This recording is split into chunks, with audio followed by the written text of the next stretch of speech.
Alors Christophe Ithier, je précise que vous êtes haut-commissaire français à l'économie sociale et solidaire. Vous travaillez donc avec le ministre chargé de la transition écologique, François de Rugy. D'abord, juste en quelques mots, dites-nous ce que vous faites exactement. Quelle est votre mission ?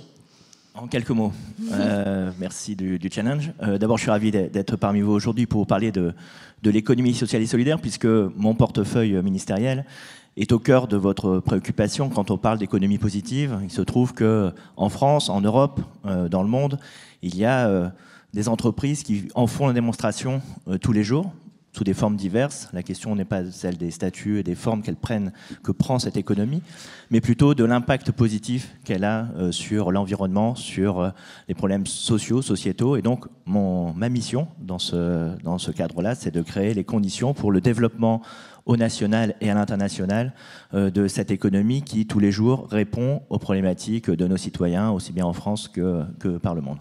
Alors justement, ces problématiques, on l'a bien compris avec les deux discours qui viennent d'être prononcés, notamment à l'échelon européen. Il y a une crise, il y a des difficultés, il y a des moyens qui sont réduits, il y a des déficits budgétaires. Et évidemment, tout ça pèse sur la nécessité de développement durable, sur la nécessité de prendre en compte le citoyen, l'environnement. Est-ce que vous ne vous sentez pas aujourd'hui, j'allais dire, dans ce difficile dilemme, de faire marcher une économie, au fond, de faire qu'elle soit active, florissante, prospère, qu'il y ait même d'ailleurs des intérêts commerciaux qui soient en jeu, et c'est tout à fait normal, et puis vos intérêts à vous, qu'il faut aussi prendre en compte, et qui sont coûteux d'une certaine façon. Alors, merci de cette introduction optimiste. Moi, je suis plutôt optimiste, et je crois qu'au contraire, nous sommes dans un momentum particulier en France, en Europe, dans le monde, où justement, nous réinterrogeons notre modèle de croissance. Alors c'est tout particulièrement vrai dans les nouvelles générations. Un sondage en début d'année démontrait qu'en France, les personnes, les hommes et les femmes qui rentrent sur le marché du travail mettent le sens, la quête de sens, comme le premier critère de choix de leur futur employeur. C'est vrai des consommateurs qui n'ont jamais été aussi vigilants, si ce n'est exigeants, sur la qualité environnementale, sociale des produits qu'ils achètent, et des entreprises dont ils sont les clients. C'est vrai aussi des entreprises qui, au-delà de la question de l'économie sociale et solidaire, aujourd'hui intègrent dans leur stratégie, dans leur core business, comme on dit, les notions d'impact social et environnemental. Nous sommes en plein débat aujourd'hui en France sur la loi Pacte. Il y a énormément de mesures dans cette loi, mais il y en a une qui est extrêmement symbolique, qui est de modifier la définition, l'objet social des entreprises, en intégrant non seulement le profit, car il faut de la croissance pour redistribuer, pour faire avancer nos économies, mais qui intègre aussi désormais des impacts sociaux et environnementaux. Et dans cette loi, on va aussi définir les entreprises à mission, donc ces entreprises qui vont aller encore un peu plus loin en disant, au-delà de ma stratégie commerciale, industrielle, j'intègre dans ma stratégie globale des notions d'impact environnemental et sociaux. Et donc, on est plutôt dans une mise en convergence on est tous en train d'essayer, et ce sommet en est un exemple, de chercher un nouveau chemin de crête entre performance économique, impact social et environnemental. Donc moi, je suis plutôt optimiste parce que je parle depuis, j'ai l'humilité de représenter cette économie qui est justement au cœur de ces enjeux de société et qui peut être un vecteur, un cœur de réacteur pour transformer, pour polliniser l'ensemble de l'économie. Donc moi, je suis plutôt dans une dimension positive. Et par rapport à la question du coût, ce que nous devons travailler, et ce qui est déjà au travail, notamment lorsque l'on parle d'impact, de mesure de l'impact, c'est justement de réfléchir un peu différemment et de se dire que travailler pour l'environnement, apporter des réponses sur la santé de nos concitoyens, sur la solidarité, c'est pas un coût pour la société, c'est un investissement. Donc il faut inverser, y compris dans nos méthodes comptables, y compris dans notre façon de calculer notre richesse nationale, il faut inverser la tendance et faire enfin comprendre aux orthodoxes de l'économie que non, investir dans la santé, dans le social, dans l'environnement, c'est pas une contrainte, c'est pas un coût, c'est un investissement et que, y compris économiquement, c'est producteur de richesse aujourd'hui et demain. Et c'est bien à cela qu'il faut qu'on s'attelle collectivement. Alors bien sûr, vous avez raison d'être optimiste et vous êtes là d'ailleurs pour ça. Il faut bien porter ce message et c'est tout à fait nécessaire. On a bien compris qu'il y avait un changement, et vous avez raison, à la fois culturel, un changement des mentalités.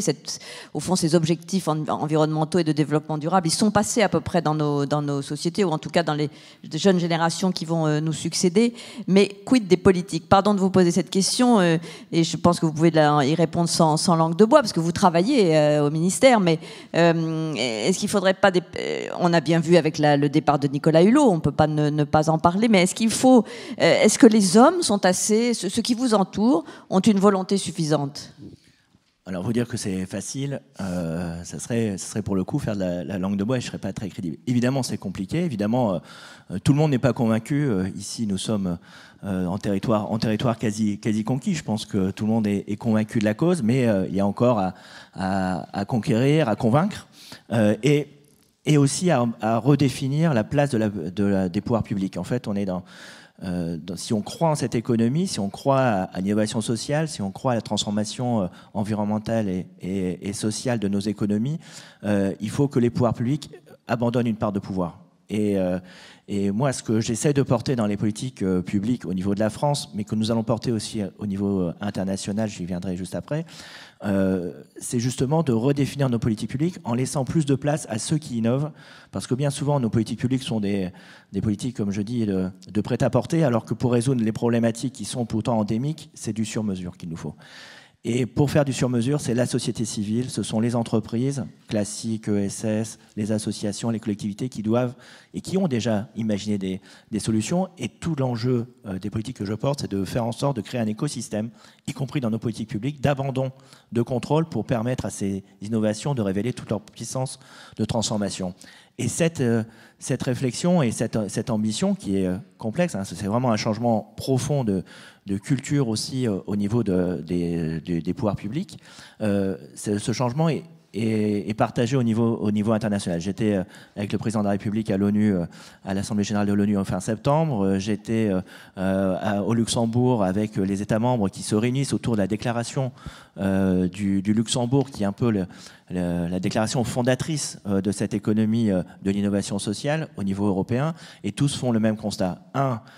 Cette économie est insuffisamment audible, donc portons-la plus loin en termes de plaidoyer politique. Et deux, démontrons par le concret son pouvoir de transformation. Et donc nous allons organiser en avril prochain un sommet international qui pour la première fois va réunir un maximum d'États membres. Donc je vais faire le tour du monde pour ramener un maximum de pays ici à Paris et sans doute ici même dans ce lieu, pour travailler sur cette question du plaidoyer et de revoir également nos politiques de coopération et de développement international pour mieux intégrer cette économie positive, cette économie de l'impact social et environnemental, dans une année où nous aurons des élections européennes. Et là aussi, il y a un enjeu non seulement de changement de système, de changement de modèle de développement économique, il y a un enjeu évidemment politique.